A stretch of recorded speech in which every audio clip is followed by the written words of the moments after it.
dengar. Apa kabar sobat Giwar? Selamat datang di Paman Podcast ala Mangunan. Semua orang adalah guru, iya kan?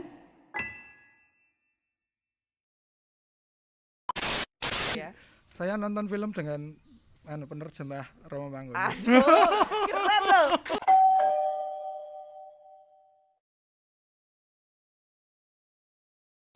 Hai, Paman lagi nih, asik. Paman itu apa? Kepanjangannya? Podcast ala Mangunan. Oke. Dan tagline-nya adalah? semua orang adalah guru. Oh ya, semua orang adalah guru, ya kan? Yeay. Sudah ini nih, di tahun yang baru, episode baru. Dan tamunya sangat merinding. Tamunya legend. Lama. Paling lama saya. Paling lama. Pak Joko, apa kabar, Pak? Baik kabarnya. Iya. Mm. Senior ini ya. Gitu, Pak. Senior ya. Ya bukan senior, cuma lebih dulu saja. Lebih dulu. Tahun berapa tepatnya, Pak? Tahun 1997. Tanggalnya 7 Agustus.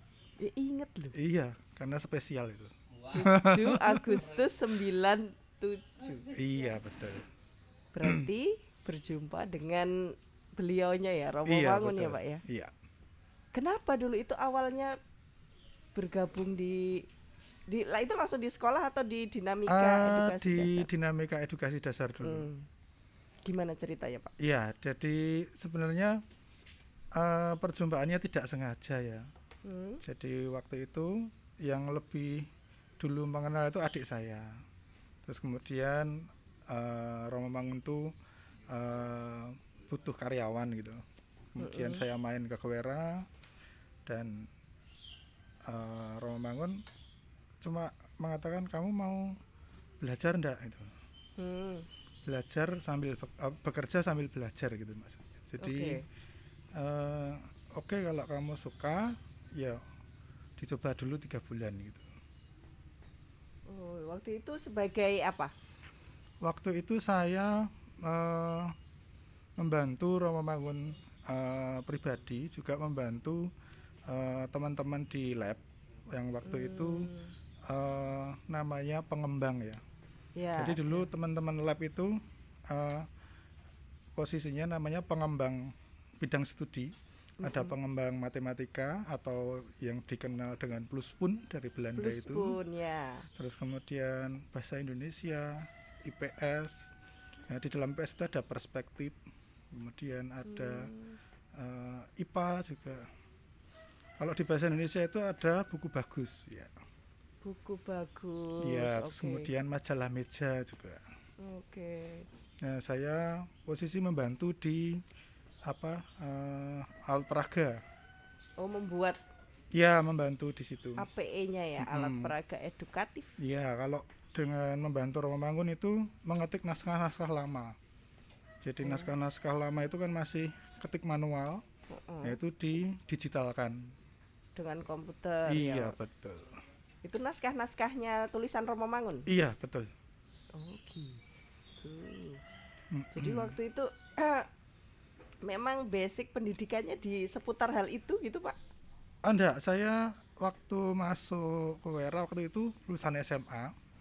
Kemudian setelah 3 bulan percobaan dan Romo Mangun menyatakan oke itu, kemudian saya oleh Romo Mangun diminta untuk kursus grafis itu di MSD yang ada di Taman Siswa, Jalan Taman Siswa. Ya. Jadi itu berapa lama atau berapa tahun? Itu 1 tahun. Oh ya, waktu itu apa ya, D1 berarti ya? Iya, betul. Jadi ternyata Pak Joko punya basic Grafis. desain grafis Iya. loh. Aku tidak tahu. Saya tidak tahu. Oke, lalu waktu itu kemudian bekal pendidikannya mengenai desain grafis menunjang pekerjaannya di yang pengembang itu ya, Pak? Ya, Waktu itu kita menempuh proses mendigitalkan karena waktu itu prosesnya masih manual semua, jadi masih tekniknya itu tempel. Jadi majalah digunting, tempel, fotokopi gitu. Jadi nah, itu kan kalau hilang ya sudah toh kalau. Nah, itu waktu itu saya diminta untuk mendigitalkan. Jadi ada dokumen yang tersimpan di komputer. Jadi ketika hilang tinggal print saja gitu. Oh gitu. Jadi waktu itu sedang dalam masa peralihan ya dari manual ke file-file digital. Tapi itu waktu 97 itu masih menggunakan disket itu loh. Oh iya, disketnya yang gede apa yang kecil? Masih pakai dua-duanya. Ada dua-duanya. Dulu itu di Kuwera hanya ada 3 PC. Satu dipakai Romomangun, kemudian 2 dipakai untuk pengembang dan yang lain itu gantian. Disket teman-teman. Jatuh ya. Ada blooper. Pamannya jatuh. Ya, kamu mundur dulu ya nak. Itu terpesona oleh cerita Romomangun. Ya ada yang familiar dengan disket. 3,5 flop, 3,5. Iya. Saya alami yang besar, ya? yang besar, terus kemudian ada yang kecil itu ya. Iya, saya juga waktu itu dulu masih mengalami itu. Nih kalau yang anak-anak sekarang kurang nggak ngerti kali ya. Iya. Palingan ini ya, jadi dulu sebelum era drive dan flash disk itu penyimpanannya berupa disket. Iya. Aduh. Lalu Pak gimana Pak lanjutan cerita? Ya di samping belajar grafis itu Romo juga saya diminta untuk karena komputer itu waktu itu karena belum familiar jadi gampang rusak juga itu.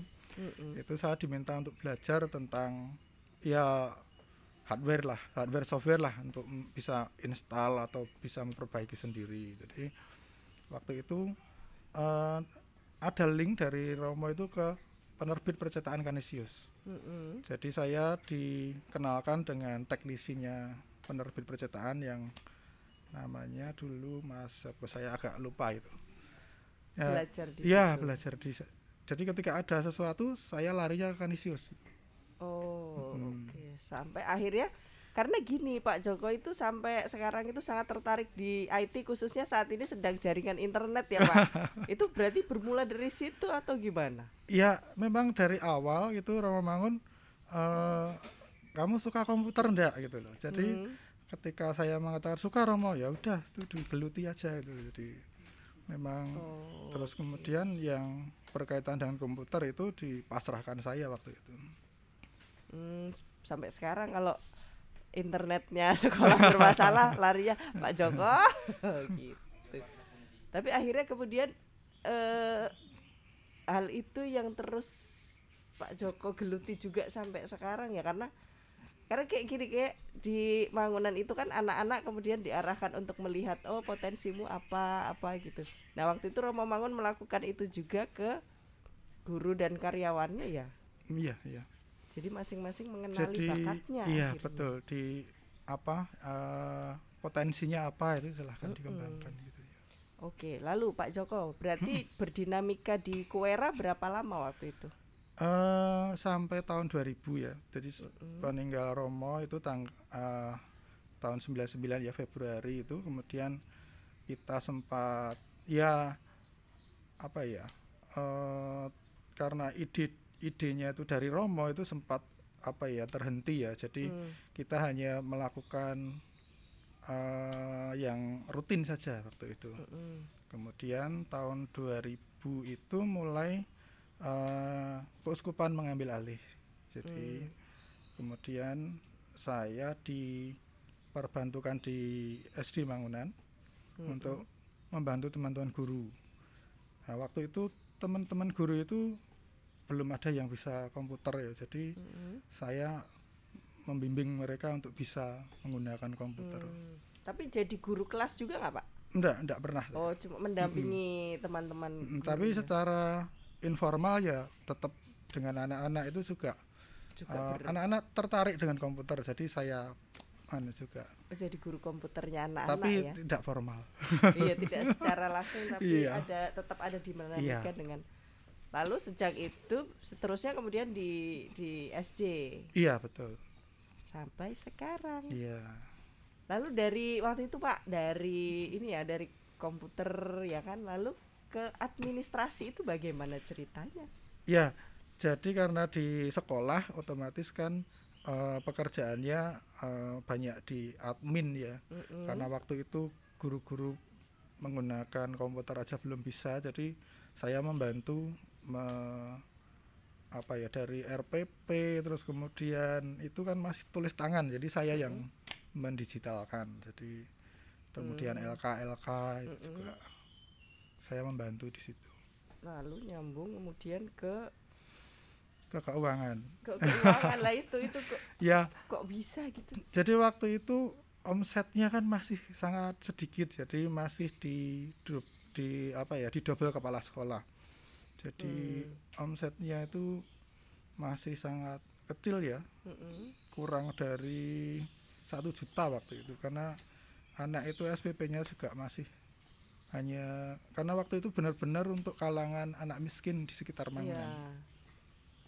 Lalu karena juga kekurangan tenaga gitu, lalu membantu gitu ya Pak? Iya, kemudian waktu Romasari itu kan membuka pendaftaran murid itu di luar Mangunan dan dari kalangan siapa saja boleh gitu ya? Masuk.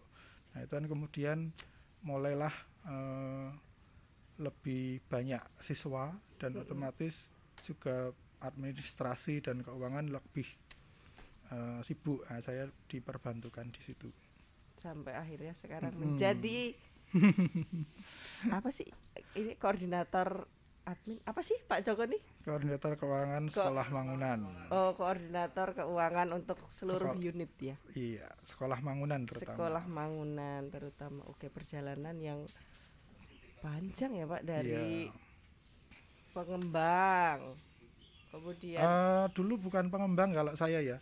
Jadi lebih dikatakan pendukung teknis. Pendukung teknis. Oke. Tapi saya ini loh tertarik tadi yang kalau waktu itu ngelamar kerja di DED ketemu Romo aja terus ya udah kamu mau ya udah coba gitu. Iya. Ini tidak pakai lamaran resmi gitu Pak? Enggak pakai. Jadi Romo Mangun itu lebih ke silakan praktek dulu. Jadi masuk kerja, kalau nggak cocok ya kamu besok nggak usah berangkat gitu. Oh, cuma gitu jadi aja. Lisan aja ya? Iya, lisan. Waktu itu begitu. Tidak pakai surat lamaran. Tidak pakai resmi. surat formal. Cuma memang surat formalnya biasanya ya ijazah lah. Kemarin sempat juga dimintai itu. Tapi secara lamaran waktu itu saya enggak buat soalnya. Hanya itu aja. Cuma ketemu ngobrol lalu oke kamu kerja terus 3 bulan itu ya? Iya. Lalu karena ya lanjut. Dan banyak sebenarnya teman-teman yang belum sampai 3 bulan sudah tidak cocok dengan Romo itu juga banyak. Karena apa Pak? Karena galak Romonya? Bisa jadi menganggap Romo ya seperti itu, terus kemudian bisa jadi memang orangnya, jadi tidak, Romo nggak cocok. Oh, memang butuh trik khusus kali ya berkomunikasi dengan Romo. Saya tidak bisa membayangkan gimana Pak ini dinamikanya dengan Romo Mangun khususnya itu bagaimana gitu? Romo itu kalau sudah tahu itu cukup menyenangkan. Jadi hampir setiap sore saya dengan Romo itu selalu nonton film bareng di Kuwera. Di Kuwera, ya. Oh. Beta kan Pak, beta kan. Oh iya masih. Pakai beta kan. Yang gede itu kaset. Ya pernah pakai itu juga, tapi seringnya lewat televisi ya.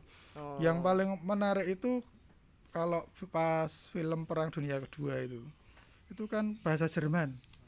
Dan beliau sangat menguasai itu, jadi penerjemah dia. Oh gitu, ya karena beliau lama di dan teksnya itu selalu disalahkan, maksudnya nggak begitu. Jadi beliau lebih ngerti soalnya jadi ya. Saya nonton film dengan penerjemah Romo Mangun. Keren loh. nonton film penerjemahnya Romo Mangun langsung. Iya ya Pak Joko dia bisa begitu. Oke. Nah, karena kan kalau beberapa orang yang pernah berjumpa dengan Romo Mangun tuh bilang, oh iya Romo Mangun tuh galak. Gitu Pak, itu iya begitu kah? Iya, tapi mudah lupa Romo Mangun. Jadi kadang pagi marah, sore udah ngajak baikan gitu. Kayak kita masih dongkol. Masih dongkol, Romo Mangun udah gojek gitu loh. Jadi ya seperti itu. Mudah lupa dia itu. Galak tapi mudah lupa. Jadi yang sudah ya sudah gitu. Oh gitu.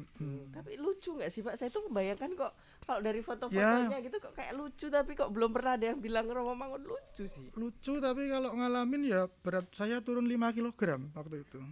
Selama 3 bulan awal?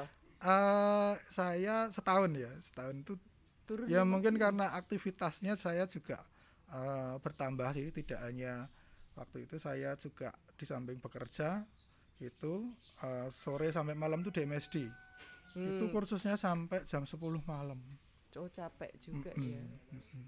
Dulu jam kerjanya itu jam berapa kalau di Kuwera? Jam 8 sampai jam 4. Oh ya sama sih iya. Sampai sekarang begitu. Oh, jadi yang mendorong Pak Joko untuk kemudian kursus ini itu mengambil itu ya dari Romo Mangun sendiri. Iya betul. Segitu ya beliau tuh maksudnya memperhatikan sampai ke detil-detilnya gitu loh. Iya. Wow. Oke. Yang paling berkesan Pak selain nonton film pakai penerjemah. Ya, yang paling berkesan itu memang apa ya, Romo itu anti dengan kata tidak bisa ya. Jadi kalau melakukan sesuatu itu kalau kita bilang saya tidak bisa Romo, itu Romo akan sangat marah. Dan itu yang sampai sekarang itu saya tularkan ke teman-teman, ke anak saya bahwa jangan mengatakan tidak bisa, tapi bisa. Apa belum bisa? Karena kalau tidak bisa itu ada makna yang gitu. Apa ya? Tidak ada keinginan untuk bisa. Betul. Gitu. Tapi kalau belum itu berarti masih. Dan itu. Coba ya, jangan takut betul. Untuk mencoba. Iya. Oke. Lalu Pak Joko setelah dari Pak Joko dari tahun 97 sampai saat ini, apa yang Pak Joko lihat ini tentang perkembangan atau dinamika di sekolah Mangunan? Iya, perkembangannya pasti lebih sangat di luar apa ya dugaan saya sendiri ya, karena waktu itu kita bekerja di untuk anak miskin saja, dan itu tentu saja Romo mengandalkan donatur. Dan saat ini kita bisa untuk melakukan subsidi silang sehingga bisa lebih mandiri. Oke. Iya, gitu yang dari segi itu. Iya. Ya patut bersyukur ya. Iya, Pak. bersyukur ya. Ternyata perjalanan sekian lama ini ada hal-hal yang ya kita masih terus kemudian bermanfaat juga untuk banyak orang. Iya. Apalagi Pak? Apa ya? Atau mungkin hal-hal yang dirindukan Pak Joko deh yang dulu ada tapi sekarang tidak, mungkin belum terjadi lagi. Sebenarnya saya minggu depan paling mau sharing tentang perspektif itu, kalau bisa hidup lagi ya itu ya. Nah, ini saya akan sharing ke teman-teman guru untuk menghidupkan pembelajaran perspektif. Oke. Kalau begitu. Jadi dulu pembelajaran perspektif itu seperti apa Pak?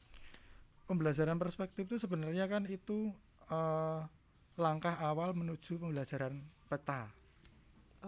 Jadi itu di tahap awal itu Romo arah mata angin ya. Saat ini anak-anak bahkan orang dewasa pun arah mata angin itu bingungan gitu lah. Itu yang iya itu.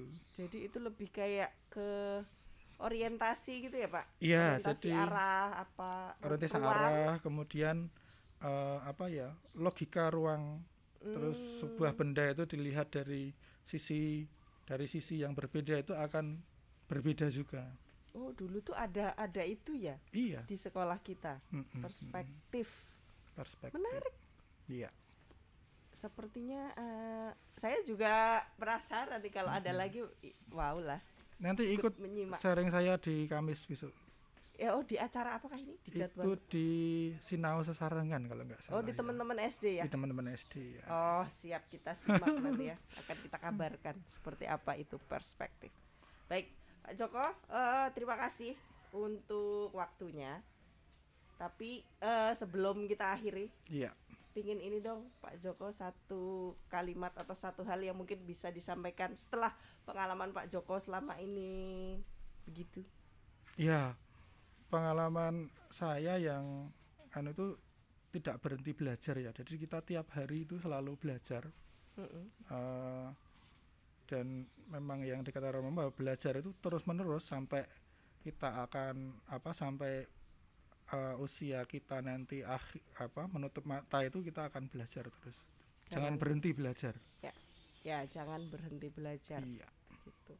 Kalau itu Pak Joko yang ngomong, saya yakin karena Pak Joko sendiri terlihat menjadi sosok orang yang belajar terus sampai sekarang, masih ngulak-ngulik mengenai jaringan internet yang bagaimana itu masih dikaji terus oleh beliau. Oh iya Pak, lagi. Iya, apa? Jadi ini nggak selesai.